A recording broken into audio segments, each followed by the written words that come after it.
আসসালামু আলাইকুম। আমি আজকে আপনাদের কয়েকটা কমন কোশ্চেন নিয়ে কথা বলবো। আমি প্রায়ই এই কোশ্চেনগুলো আপনাদের কাছ থেকে পাচ্ছি। তো ভাবলাম যে এটা নিয়ে একটা ভিডিও করে দেওয়া হোক যেন আপনারা সবাই এই জিনিসটা নিয়ে ক্লিয়ার হয়ে যান। ১ম কোশ্চেনটা হচ্ছে, কয়দিনের প্রিপারেশন নিয়ে পিটি এক্সাম দিলে বেটার হয়? আপনি নিজেই বলতে পারবেন যে আপনি প্রিপেয়ার কি প্রিপেয়ার না। এটা তো আর আমি বলতে পারবো না। কারণ বলে আমি আপনাকে কখনো জাজ করিনি। আপনার স্কিল সম্বন্ধে আমার কোনো আইডিয়া নেই।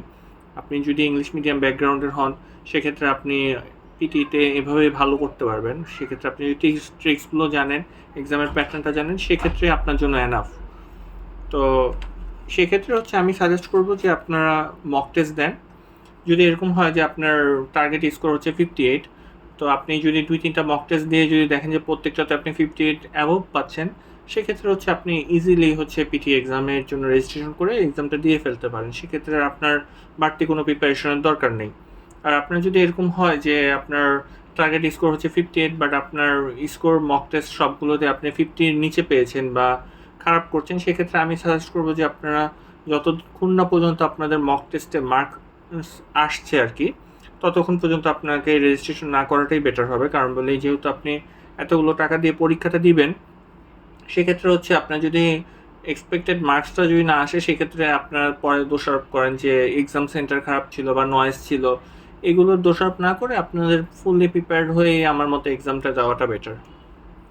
তারপর অনেকে জিজ্ঞাসা করেন যে 1 মাসের প্রিপারেশন নিয়ে কি পিটি দিলে কি বেটার হবে, নাকি আরও সময় লাগবে, বা আরও কম দিনে কি পিটির প্রিপারেশন নিয়ে কি এক্সাম দেওয়া কি সম্ভব নাকি।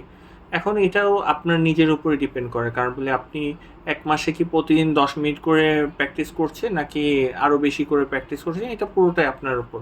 আপনি যদি মক টেস্টের মার্কস চলে আসে আপনি এক্সাম দিতে পারেন, সেক্ষেত্রে আর প্র্যাকটিসেরও দরকার নেই। আর আপনি যতদিন না যাবত মার্কস আসবে ততদিন যাবত আপনাকে প্র্যাকটিস করে যেতে হবে। এটা 1 মাস বা 3 মাসে এটার কোনো লিমিটেশন নেই।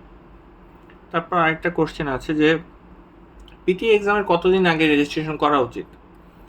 তো আমি আমার একটা ভিডিওতে বলেছিলাম যে আসলে আপনি যদি পিটির জন্য পুরো ডিটারমাইন হয়ে যান যে আপনি পিটি দিবেন, সেক্ষেত্রে আপনি রেজিস্ট্রেশনটা করে ফেলতে পারেন। রেজিস্ট্রেশনটা করে ফেললে কি হবে যে আপনার একটা টার্গেট থাকবে যে আপনি 1 মাস পর এক্সামটা দিবেন। তবে আমি সাজেস্ট করব যে আপনার যদি মার্কস না আসে, সেক্ষেত্রে আপনি কিন্তু 14 দিন আগে কিন্তু আবার রিশিডিউল করে নিতে পারবেন। সেক্ষেত্রে আপনি 14 দিন আগে রিশিডিউলটা করে নেবেন। আর এখন পিটির সেন্টার 4টা বাংলাদেশে। তো এখন আপনি ইজিলি পিটির ডেট আর টাইমটা পেয়ে যাবেন। সো আপনার এটা নিয়ে সমস্যা হওয়ার কোনো কথা না। আপনি চাইলে এখন মনে হয় যে 2-3 দিনের মাথাতেও আপনি যদি ডিটারমাইন হন, সেক্ষেত্রে রেজিস্ট্রেশন করে আপনি এক্সামটা দিতে পারবেন। তারপর আরেকটা কমন কোশ্চেন পিটির জন্য কোন সেন্টারটা বেটার হবে। পিটির মার্কস কিন্তু আসলে সেন্টারের উপর ডিপেন্ড করে না। আপনি যেই সেন্টার থেকে এক্সাম দেন না কেন, আপনি যদি কোয়ালিফাইড হন, সেক্ষেত্রে আপনার মার্কস চলে আসবে। সেক্ষেত্রে আপনার সেন্টার আপনার কোনো ঝামেলা করবে না। আর সেন্টারের জন্য আপনার আসলে অনেকে চিন্তা করে যে আমি চিটাং যে এক্সাম দিব, আবার অনেকে বলছে যে ইন্ডিয়াতে যে এক্সাম দিলে নাম্বার ভালো আসে। এরকম কোনো কিছু না। সবগুলো সেন্টার থেকে অনেক মানুষই ভালো রেজাল্ট করে বের হচ্ছে। সো সেন্টারের কোনো ইস্যু নয় এখানে। আপনার ডেট টাইম ওয়াইজ এবং আপনার লোকেশন ওয়াইজ যে সেন্টারটা আপনার কাছে প্রিফারেবল মনে হয়, সেই সেন্টারে আপনি এক্সাম দিতে পারেন। এই সেন্টারের জন্য আপনার কোনো মার্কস ভ্যারি করবে না। তারপর আরেকটা কমন কোশ্চেন আমি দেখছি যে আপনারা আমাকেও অনেকে অফার করেছে যে আপনি কি প্রক্সি এক্সাম দিয়ে দিতে পারবেন নাকি, বা পিটি এক্সামে কি প্রক্সি এক্সাম দেওয়া যায় নাকি। পিটি এক্সামের ক্ষেত্রে আমি বলবো যে প্রক্সি এক্সাম দেওয়া যায় না আমার জানা মতে। আর এটা না দেওয়াটাই বেটার। কারণ আপনি যদি এরকম একটা কনফিডেন্স না থাকে যে আপনি এক্সামটা দিতে পারবেন, আপনি ইংলিশে কনফিডেন্ট, এরকম যদি কনফিডেন্স আপনার মধ্যে না থাকে, সেক্ষেত্রে আপনার বাইরে যাওয়ারই বা কী দরকার। এটা আমি জানলাম, বললাম। যাই হোক, আরেকটা কোশ্চেন আমি ফেস করছি যে অ্যাপ ইউনিতে কীভাবে কত টাকা লাগবে প্যাকেজ কিনতে বা এরকম কিছু। তো অ্যাপ ইউনিতে কয়েকটা প্যাকেজ আছে। আপনারা অ্যাপ ইউনিট লগ ইন করলেই দেখতে পারবেন। আর সেক্ষেত্রে আপনার যদি ক্রেডিট কার্ড না থাকে, সেক্ষেত্রে অ্যাপ ইউনিতে আপনারা ইয়েতে বিকাশের মাধ্যমে কিনতে পারবেন। সেক্ষেত্রে ওদের 1 মাসের প্যাকেজ আছে বা 3 মাসের প্যাকেজ আছে, যেটা আপনার জন্য কনভিনিয়েন্ট মনে হয় আপনারা কিনে নিতে পারেন। আরেকটা কোশ্চেন একজন আমাকে কোশ্চেন করেছিল যে ওনার আইএলটিএস এর স্কোর 5.5, কিন্তু ওনার পিটিতে উনি এক্সপেক্টেড করছে 70+ স্কোর। তো সেক্ষেত্রে আসলে 5.5 কিন্তু ইকুইভ্যালেন্ট কিন্তু 42 বা 45 আই থিঙ্ক পিটির ক্ষেত্রে। তো আপনারা কিন্তু এরকম ভাববেন না যে আপনারা হচ্ছে সাপোজ পিটি যখন আপনারা কোনো ভিডিও দেখবেন আপনার কাছে পিটিটা অনেক ইজি মনে হবে, কারণ বলে আপনি রিডিং পড়ছেন, আপনার কোনো ব্রেইনের কোনো কাজ নেই, আপনারা জাস্ট মুখে মুখে বলছেন, আপনারা মার্কস পেয়ে যাচ্ছেন।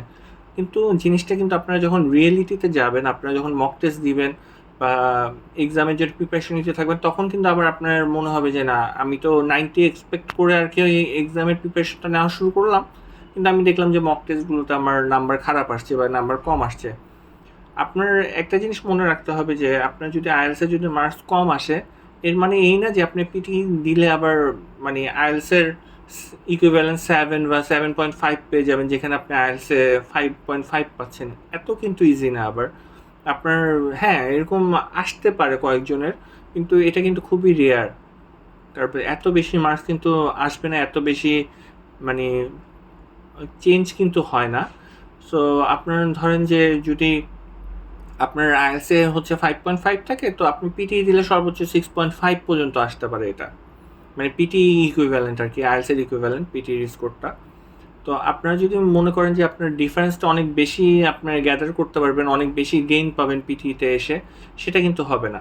কারণ বলে একটা উদাহরণ দিয়ে বলি, ধরেন যে সাপোজ আপনি অরিজিৎ সিং এর একটা গান শুনলেন, গান শোনার পর যারা যারা ছিল দর্শক সবাই কিন্তু ওকে 10/10 দিবে, কিন্তু সেম গানটা যদি আপনি গান, আপনি কিন্তু পুরো লাইন সব কিছু ম্যাচ করেই গানটা গাচ্ছেন, কিন্তু সেক্ষেত্রে কিন্তু আপনি কিন্তু 10/10 পাবেন না। আপনার কিন্তু ধরে যে 10/8 পেতে পারেন বা 6 পেতে পারেন, 7 পেতে পারেন। এটা কিন্তু আপনার প্রোনাউন্সিয়েশনের উপর, আপনার হচ্ছে ফ্লুয়েন্সির উপর কিন্তু মার্কসগুলো কিন্তু অনেক ভ্যারি করবে। আর আপনার গ্রামাটিক্যাল নলেজও ভ্যারি করবে, যেহেতু রিডিং পার্টটা আছে। তো আজ এ পর্যন্তই, সবাই ভালো থাকবেন। আসসালামু আলাইকুম।